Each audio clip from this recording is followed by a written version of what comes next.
seorang pemimpin itu harus mengerti dengan karakter masyarakat yang dipimpinnya. Rasulullah sallallahu alaihi wasallam dengan perjalanan hidup beliau yang beragam seperti itu mendapatkan pelajaran. Oh, model iko orang kau. Nah, di sini juga kenapa saya termasuk yang terus menghimbau agar para dai, para muballigh, lebih baik kita berada tetap di tengah kaum kita.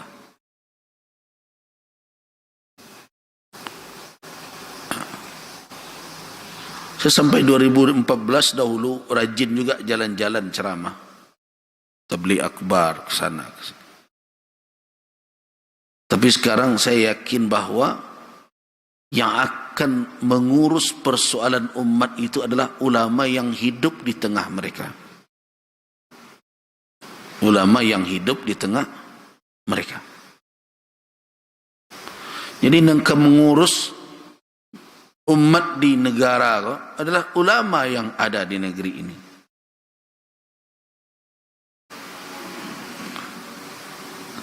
Mengapa? Mengambil pelajaran dari sejarah, karena awal daerah dakwah Rasulullah itu adalah Makkah, kemudian menyebar jazirah Arab keseluruhan. Maka lihat bagaimana perjalanan hidup Nabi sehingga beliau tidak asing dengan apa? Dengan kondisi umat yang menjadi tujuan dakwah beliau.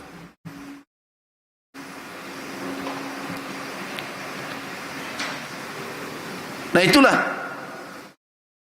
mengapa setiap nabi dahulu sebelum Nabi Muhammad sallallahu alaihi wasallam diutus dari kaumnya. Iya kan? Nabi Nuh ila qaumi, kepada kaumnya. Jadi ingat, pada mulanya umat ini hanya satu saja. Ummat wahidah. Tidak ada umat ini, umat itu, tidak ada, satu saja. Sampai masa Nabi Idris alaihissalam. Satu. Dari sisi keyakinan sama.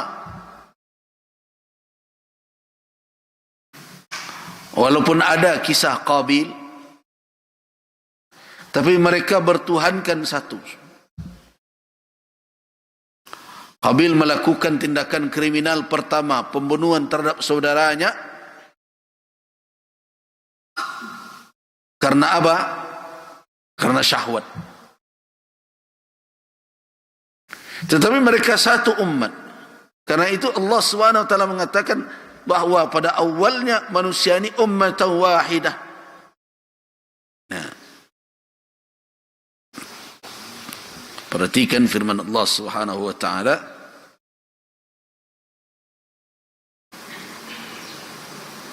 Nah, kana an-nasu ummatan wahidah.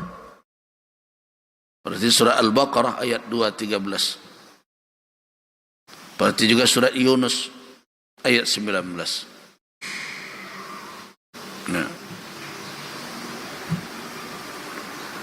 kata Allah Subhanahu wa taala, kana an-nas, manusia itu pada mulanya ummatan wahidah. Dalam surat Yunus ayat 19, wa ma kana an-nasu illa ummatan wahidah, satu umat. Ya, anak cucu Adam semuanya.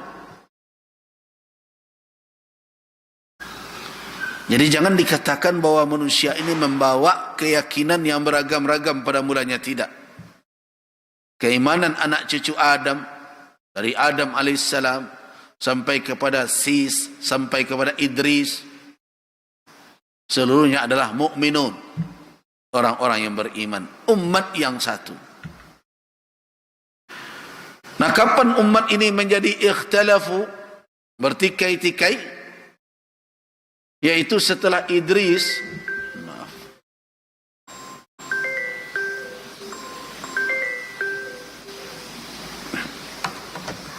Setelah Nabi Allah Idris datang Nabi Nuh, itu sudah ada yang kufur. Ikhtalafu. Jadi kok dahulu kita satu umat, iya. Nah, setelah Nabi Nuh, umat mulai banyak dengan keyakinannya, dengan berbagai macam. Anak-anak Nabi Nuh mulai bertebaran.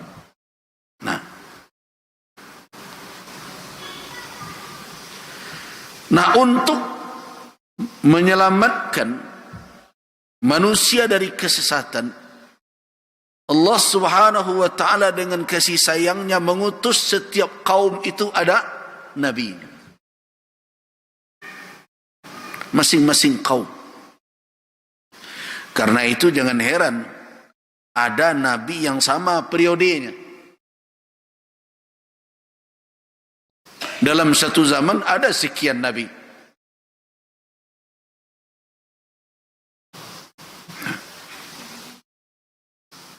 Zaman Nabi Ibrahim ada Nabi Lut. Di zaman Nabi Yaqub ada Nabi Yusuf. Ada Nabi Zulkifli. Di zaman Nabi Isa sebelumnya ada Nabi Zakaria, ada Nabi Yahya.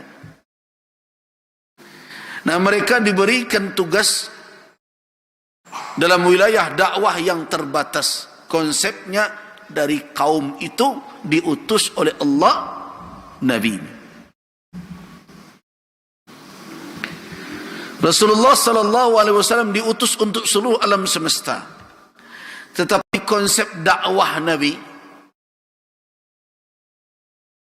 ajaran Nabi itu memang umum untuk seluruh umat manusia, tanpa membedakan ras, suku, kaum dan berbagai macam. Tetapi konsep dakwah Nabi tetap saja meminta setiap kaum, setiap kabilah itu ada ulamanya. Apa rahasianya? Ini ajaran dakwah bersifat umum.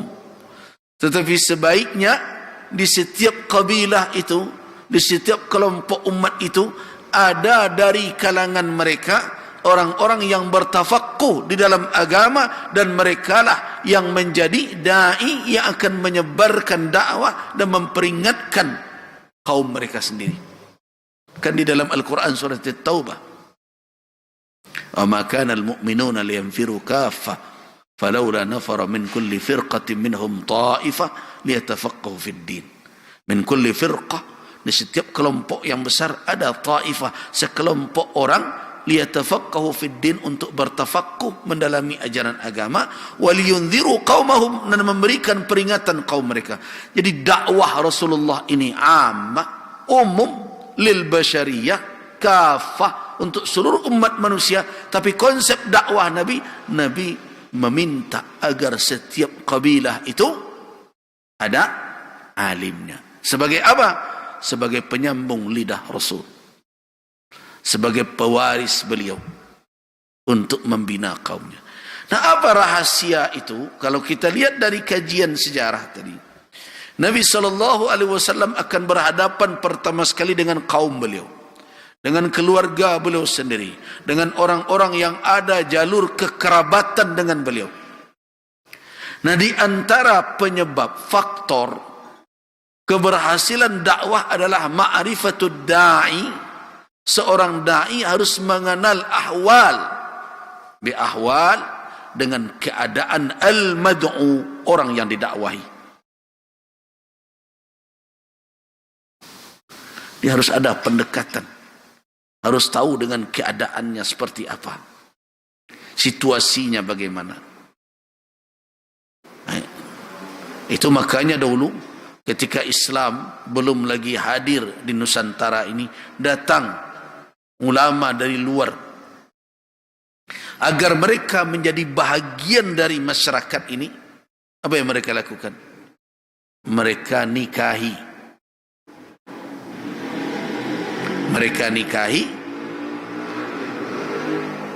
wanita-wanita penduduk setempat. agar mereka menjadi bahagian dari kaum itu dan mereka bisa lebih tahu bagaimana situasi dan kondisi kaum tersebut. Nah, itu min asbab, di antara penyebab dakwah berhasil. Jadi pendekatan seperti itu. Nah, kalau kita mau telusuri di antara faktor penyebab japui-bajapui calon suami berbagai macam, ada juga andil ulama dahulu yang menjadi penyebabnya. Nala pulang mengaji, bersilang cara no datang tu. Dan surang menjanjian niko, dan niko surang menjanjian niko. Nah, itulah.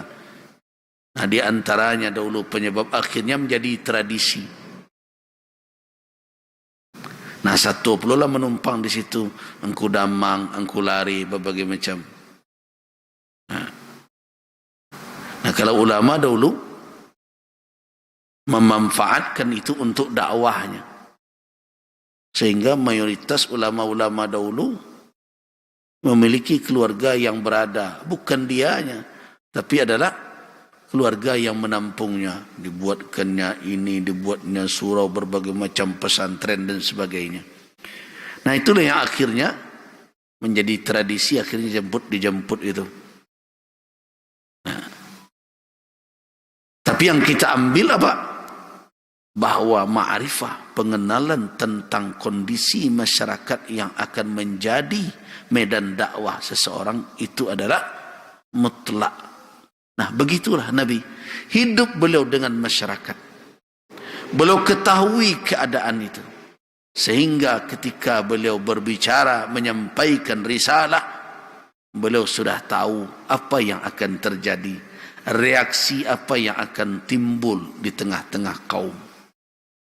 Nah, kemudian selanjutnya kita akan berbicara lagi tentang peristiwa apa yang terjadi di masa muda Rasulullah sallallahu alaihi wasallam sebagai pengalaman berharga. Tadi kita sudah bicara perjalanan dagang Nabi. Sekarang ada satu peristiwa yang teringat terus oleh Rasul, dan bahkan beliau ada memuji peristiwa yang terjadi di masa itu padahal Islam belum turun,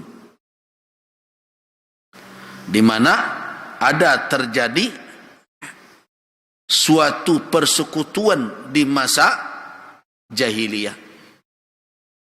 Nabi SAW senang menjadi bahagian dari persekutuan itu. Jadi ada persekutuan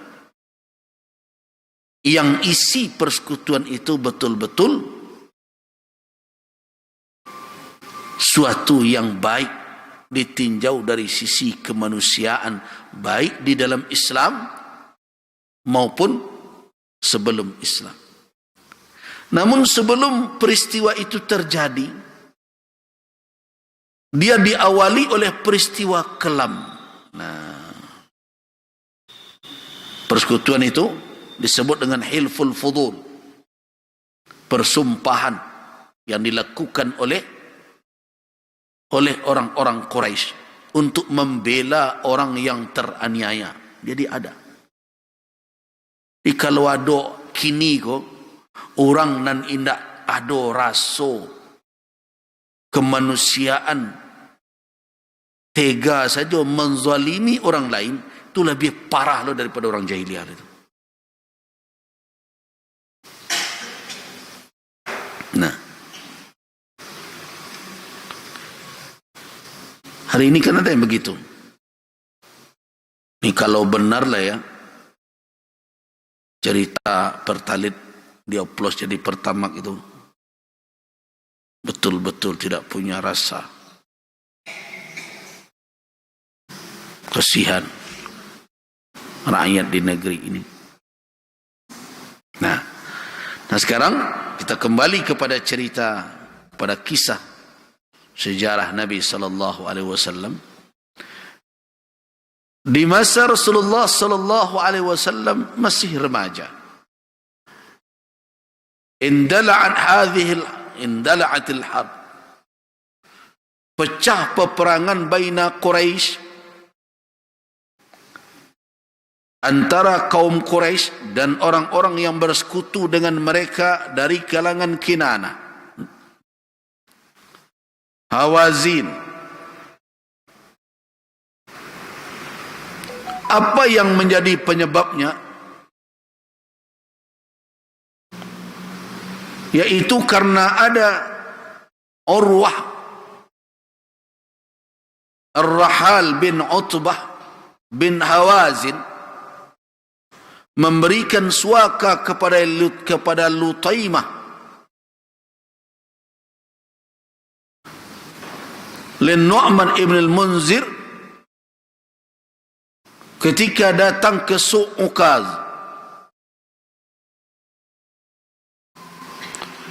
Kemudian datang Al-Barras bin Qais bin Kinana berkata kepada Urwah, atujiruha ala Kinana, apakah engkau berani membela orang yang berhadapan dengan Kinana? Naam, kata Urwah, iya. Wa alal khalq, dan saya mau berhadapan dengan siapapun makhluk ini. Fa kharaja biha Urwah wa kharaja al-Barrat. Urwah keluar setelah dia melindungi Lutaimah. Jadi dahulu tradisi masyarakat Arab, kalau ada orang yang merasa terancam, dia cari kaum, kelompok, suku yang bisa melindungi dia. Diminta oleh orang itu, berikan saya perlindungan. Itu namanya jiwar namanya. Nah, kalau orang itu menerima, baik, ujiruka, saya jadikan engkau mendapat suaka dari saya. Itu tidak tanggung-tanggung.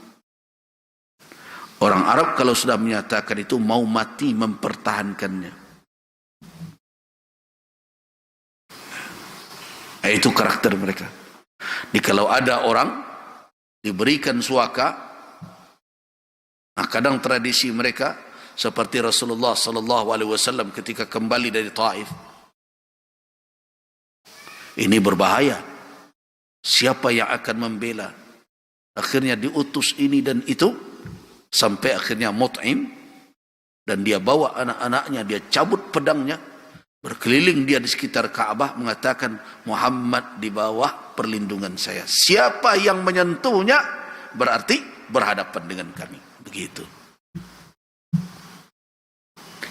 Dan itu hanyalah kadang karena syaraf kehormatan, menunjukkan wibawa dan kemuliaan. Itu alasan mereka. Tapi setidaknya ada juga tuh lebihnya dari orang kini. Orang kini sebagian bakawan ko hanya karena manfaat. Kalau mereka mendapat kawan nambo tu, soulmate nambo tu. Kalau lah ke satu bertanggung jawab, siapa tu? Entahlah. Orang awak dulu sebagian, kalau lah punya kedudukan orang, itu dosa awak. Kalau berhasil orang, dosa awak tu. Woi, itu dosa ambo je tu. Tu nan jadi tu, itu dosa awak je tu. Dosa anaknya sadonya. Pas ditanya, itu nan serupa itu tu. Itu nak tahu awak daripada rumah belakang rumahnya tu.